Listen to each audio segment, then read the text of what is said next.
শিশু মঙ্গল সমিতির দুর্নীতিকাণ্ডে প্রাক্তন মন্ত্রী উদয়ন গুহ 5 দিন পুলিশের হেফাজতে থাকার পর ফের আদালতে তোলা হলো।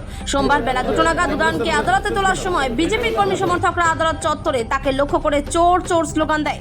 এদিন প্রাক্তন মন্ত্রী উদয়নকে আদালতে তোলার সময় পুলিশের পাশাপাশি কেন্দ্রীয় বাহিনীর নজরদারি ছিল চোখে পড়ার মতো।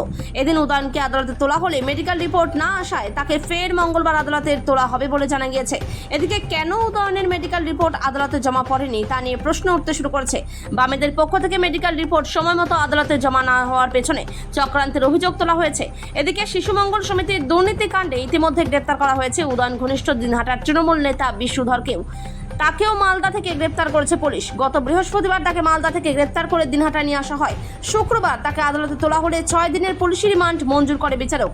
পুলিশের হেফাজতে বিশুধর অসুস্থ হয়ে পড়লে তাকে প্রথমে দিনহাটা হাসপাতালে পরে কোচবিহারে রেফার করে চিকিৎসক। এদিন উদয়ন গুহকে তার গ্রেপ্তার প্রসঙ্গে জিজ্ঞাসাবাদ করা হলে তিনি কিছু বলতে চাননি। তাকে পুনরায় কোচবিহারে নিয়ে যাওয়া হয়।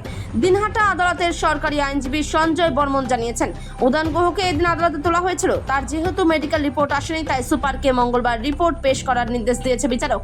রিপোর্ট না আসায় মঙ্গলবার তাকে ফের আদালতে তোলার নির্দেশ দিয়েছে বিচারক, যেহেতু তার মেডিকেল রিপোর্ট আসেনি।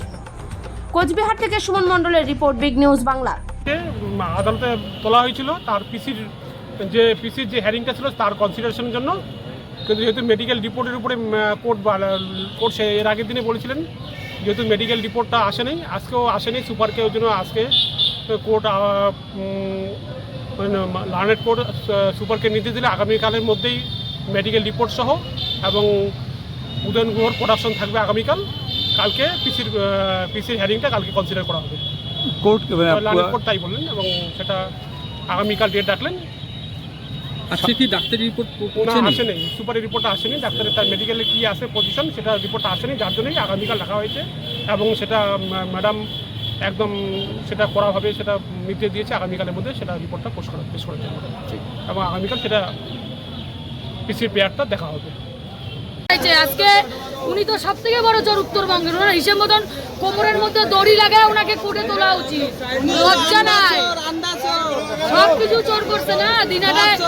দিনাটায় 15 বছর থেকে দিনাটার এইরকম পরিস্থিতি একমাত্র মূল কাণ্ডারিকে উদয়ন গুহ, বিশুধর, সাবির শাহ চৌধুরী, বাকিগুলোকে কেন অ্যারেস্ট করতেছে না তার জন্য আমরা আমাদের হিসেব মধ্যে সব থেকে বড় চোর উত্তরবঙ্গের।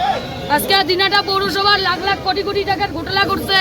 দিনাটা বিধানসভার যতগুলো অঞ্চল আছে গরিব মানুষের টাকা কাটমানি একটা সরকারি করে 30,000 40,000 টাকা করে টাকা নিছে।